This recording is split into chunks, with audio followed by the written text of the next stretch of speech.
If you've ever thought of quilting your own projects but just don't know where to start, I have the perfect first steps for you. I've put together a PDF guide. I call it 3 Steps Toward Freehand Freedom. These are the baby steps, but they can help you move past your overwhelm and show you that yes, indeed, freehand quilting can be learned.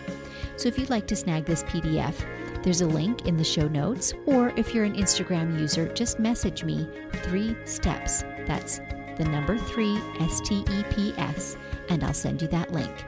Let today be the day you get started. Mommy, how long will you be? Mommy, when are you coming out? And then if I could get them to stop asking the questions, the 3 of them would sit and I would have 6 little toes under the door.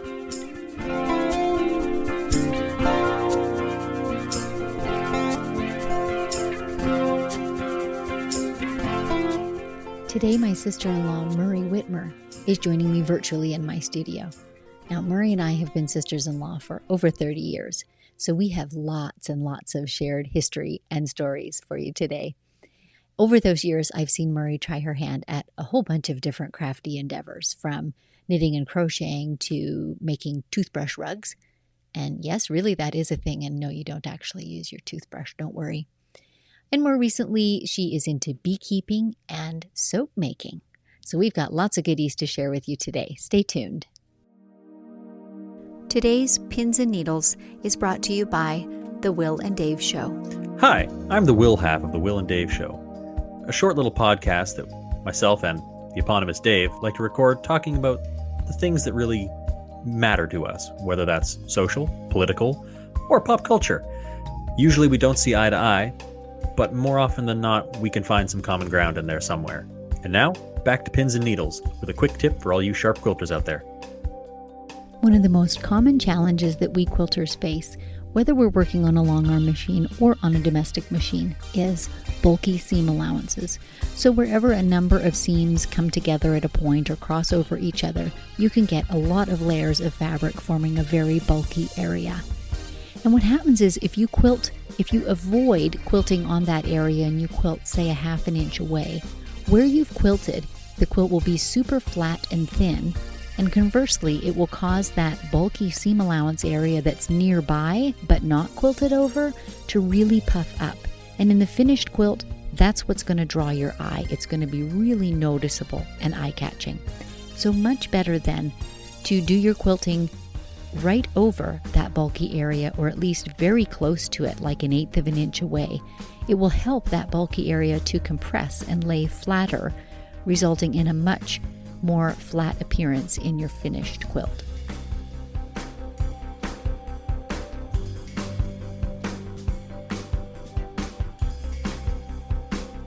If you're interested in supporting this podcast, go to buymeacoffee.com/StitchedBySusan, where for the price of 1 delicious coffee, you're able to make a one-time contribution. This helps me get a better microphone and enables me to keep bringing you these weekly episodes. Thank you so much for your support, and maybe take a moment now to refill your cup as you settle back to enjoy today's interview.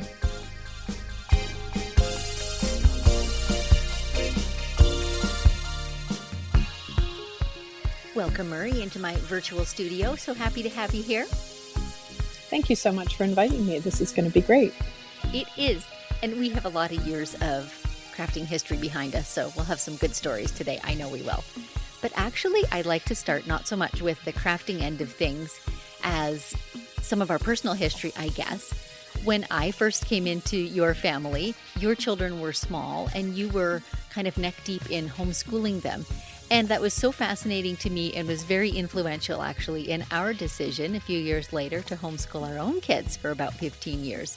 So just give us a few sentence picture of what home life was like for you, and you might play into that whether or not you ever found time for crafting in those crazy early years. Oh, well, home life was just busy. You know, you started first thing in the morning and you just went all day. And yes, I absolutely fit crafting in, but I fit it in after everyone went to bed. And I would sit and do crafts late into the night or early into the morning because sometimes that was my outlet to just have something creative that I could do. But my children did not even know that I knew how to knit until my oldest daughter was 17. Oh, that's Because hilarious. Yes, because I could not do it with them all awake. It was too distracting and there was just too much to do with them. So they did not even know that I knew how to do that. That's funny. Okay, so you've got to tell one funny story about when your children were very small. Your oldest three were very close in age. And I know you used to try and take a long soak in the tub to get quiet time. How did that work out for you? It never worked. There was never a time when it worked because I would have knock, knock, knock, knock, knock on the door. Mommy, I need such and such. Mommy, how long will you be? Mommy, when are you coming out? And then if I could get them to stop asking the questions, the three of them would sit and I would have 6 little toes under the door and they would just sit right outside the door. So sometimes it was just impossible. And then other times I would just close the curtain and tell them to sit on the edge of the tub while I was on the other side of the curtain having my soak in the tub. And that was about the only way, because then we would have conversation through the curtain and they were okay with that. So funny. And you just got to do what you got to do when you're a young mom, right? To preserve your sanity. That's right. You absolutely do. Okay, so fast forward a few more years, and you and I both just share a love for all things crafty and creative. So what were some of your favorites over the years that you keep going back to? Well, knitting is my go-to. Knitting is the thing that I do all the time. I always have several knitting projects on the go. Like right now, I'm knitting a tank top for my oldest daughter. I am making dishcloths and I am working on scrubbies, which I've never done before. And I'm finding that to be very interesting. I also have several pairs of socks on the go.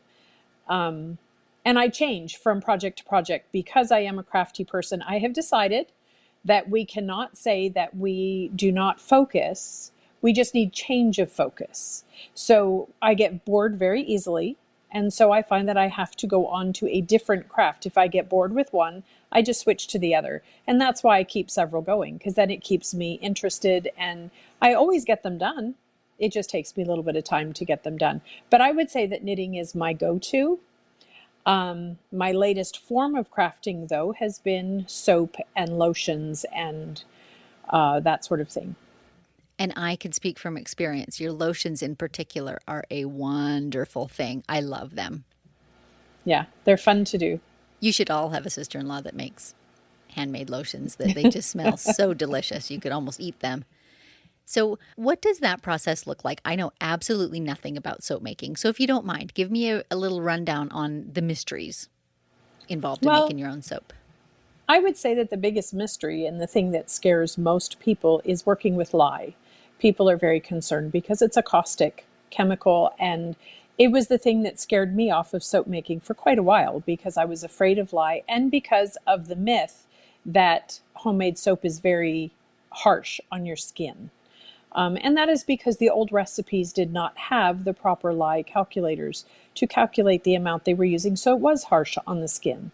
But now, because of new technology, things that we have learned, we know exactly how to calculate the lye to make a very gentle soap. And so now I'm no longer afraid of it, but the process would really be just formulating my recipe according to what I'm using. And then once I've formulated it, getting all my butters and oils and everything ready and mixing it with my lye. And the creative part of it is that I can create any design I want. And then I can just figure it out as I go. And I can make these beautiful designs. And that is the part where my creativity comes into it. And I find it such a creative craft because you can change up the way you're doing it. You can change your colors. My granddaughter makes them and she designs her own. And then we work with her design and we create what it is she wants. It's beautiful. It's a fun craft to do. It really, really is. So circling back briefly to the homeschooling topic, what do you now do with homeschooling? I homeschool 9 children at the moment. I have 5 of my own grandchildren, and then I have 4 other students that are from the local area. And I homeschool them in all their subjects, and I have from grades 4 to grade 9. And it's a fantastic part of my day. I love what I do. I love greeting those little people in the morning. I love those happy sounds in my house all day. it's wonderful. And again, I can speak from knowing these kids because they're my own nieces and nephews and grandnieces and nephews. The experience for them is absolutely rich. I can't overemphasize how wonderful of an education you're giving them, and just the wealth of practical knowledge that you give them. So you talk about making soap with your granddaughter. I know that you garden quite a lot. I know that you have bees in your backyard. So are those projects part of your homeschooling too? They are. I have one grandson in particular who really loves bees. So we have actually purchased him his own hive this year. Up until now, he has just come to be with me when I do mine, and he's been there when we do the extraction of honey, and he's not afraid of them in any way. So now we have bought him his own hive, which will be in his backyard, and he will begin the process on his own, which is going to be really, really fun for him. But yes, I do all of these crafts with the children, and every year we will do gardening. But then we also, in the fall, when school begins, I begin every year with a different process of preserving food. So we've done drying food, we've done freezing food, we've done canning food. We've done all the processes of preserving food at the beginning of the year. And last year, because we had done so many, I thought, well, we'll change it up a little bit. And we did milk. And we were able to make cheese, and we made yogurt, and we made ice cream. And they learned about all the products that are made from milk, and they actually made them on their own. And they really love these processes. So a couple Christmases ago, all our kids were home. And I say kids, they're all in their 20s at that point. And, kids and kids-in-law. So we're all sitting in the living room watching a movie at one point, and they're talking about making butter. And I have the butter churn from my childhood. It's like a 1 gallon size with the paddle, the handle that you crank and the paddle turns and you make butter. And none of them had ever done that. So they were mystified by this process. So I went and got some cream. And while we watched the movie, we're passing the butter churn from hand to hand to hand, right? And they're sitting there kind of lackadaisically turning the little handle. And I'm cheering them on. I'm like, kids, you've got to crank the handle if you ever want to see butter. Yes. Anyway, it was amusing to see them because I grew up on a farm. So that was part of my daily life. But you forget that kids nowadays just think butter comes off a store shelf, And it was just fun to see their eyes be open to that whole process. So yes, honestly, your grandkids are so, so lucky. I wish I could be one of them. Can I do that? Sure. Absolutely. I've had a lot of adults say that. One year we did wool because, again, they don't know where fabric comes from, and they don't understand the process from sheep to fabric and textile. And so I actually took them all out to a farm, and we watched them shear the sheep. And then they gave us some wool, and we brought it home, and we washed it, and we laid it all out. And then I had a woman who does spinning come, and she gave them each a drop spindle, and she showed them how to create, using the carders, how to create the little rolags to make their own. And then she was teaching them how to spin with their drop spindles. These processes, children today, they really don't get to see that from the animal to the textile. And this way they get a chance to experience it. It's fun. And the thing is, few of these kids will actually necessarily grow up and do these things, but it's a way of introducing them. And I don't think you should discount the fact that perhaps one of them will find their creative passion in one of these projects, or at least the wonder and the sense that this is what's behind the making of artisanal things. Yes. And then to go on and explore their own. Yeah. So fun. So let's see. What are you getting into this summer, especially? Do you have any new projects on the go? Well, no, pretty much just my soap this summer. That is my plan for the summer. I have, I've been doing a few different things this year. I gathered cottonwood buds this spring, and I did an infused cottonwood oil, which is where the balm of Gilead comes from. And I was not aware of that. And so I thought, once I became aware of it, I thought, I know that this is a healthy thing, and I would like to add it into my repertoire. So I actually made a balm of Gilead soap using this oil, and I also made balm of Gilead salve. So those are some of the things that I'm into. The children and I have just been out gathering dandelion heads. And it's great fun. It's like a treasure hunt. They all go out and I give them scissors and they cut off these dandelion heads and it's wonderful. And I bring them in and we just dried them. And I now have that infusing in oil to be making soaps from dandelion oil. And I just got done making dandelion lotion bars. And so, that's probably what my summer is. I'm looking at this week going out to gather plantain. My daughter's fields are full of plantain, which is a wonderful herb. And so I'm going to go out and gather plantain and make another infused oil and make some soap with that. And my goal is to have some really natural soaps that I have created this year from the herbs that are locally gathered here. So question for you, because I'm curious. Is there anything medicinal? Is there any redeeming quality about a dandelion? Like, come on. Oh, yes, absolutely. They have many, many good qualities. And though I'm not allowed to advertise them because of the Cosmetics Guild, you're not allowed to advertise them as medicinal. They do have many, many good qualities that they will do for your skin and the minerals that they put on your skin, and they're very healing. Yes. Interesting. Well, maybe I'll look at the next dandelion with a little bit of an open eye of appreciation. Maybe. Oh, Possibly. yes. And their green makes a beautiful color in your soap. You Oh, get a interesting. beautiful green color. So I gather the dandelion greens every year and I dry those and I put them through a coffee grinder. And then I, again, infuse it in oil, but it creates this beautiful green and I can use that in my soap as a color. Who knew? I have a whole new appreciation for dandelions.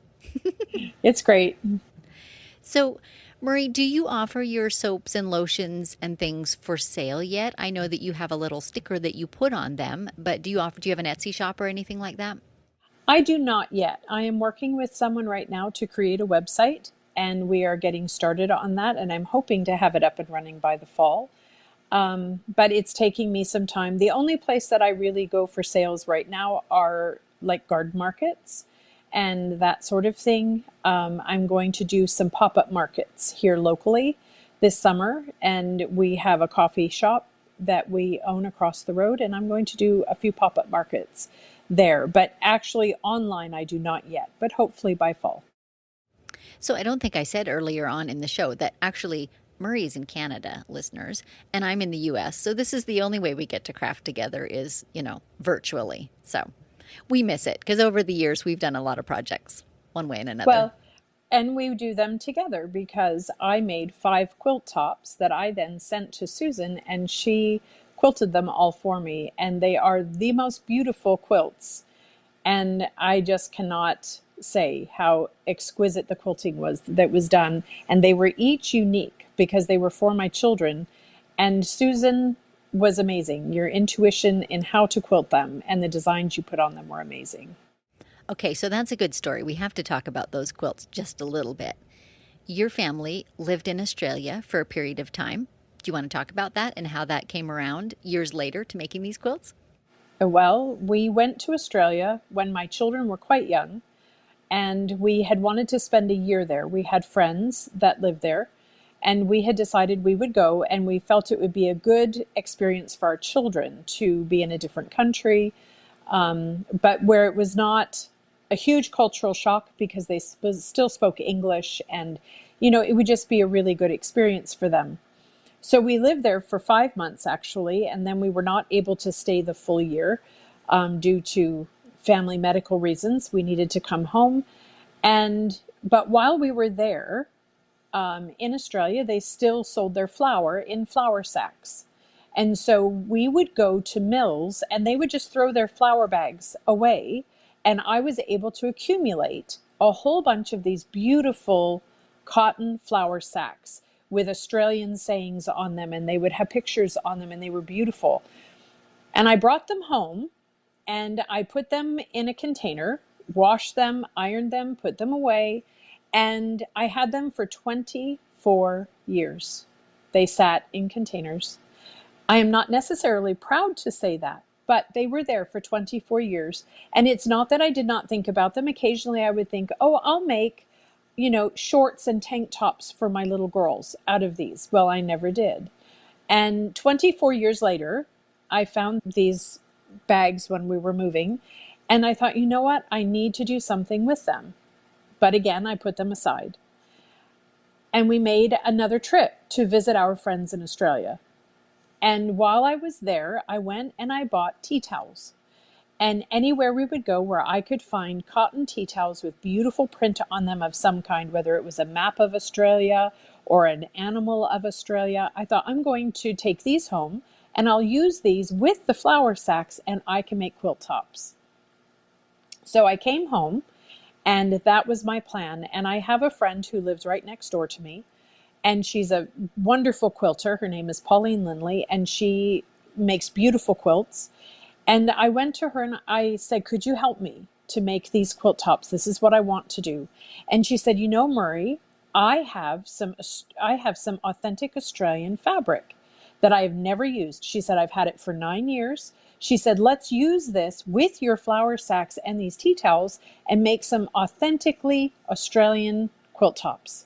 And so she helped me and we made 5 beautiful quilt tops, absolutely wonderful. And they are so very authentically Australian.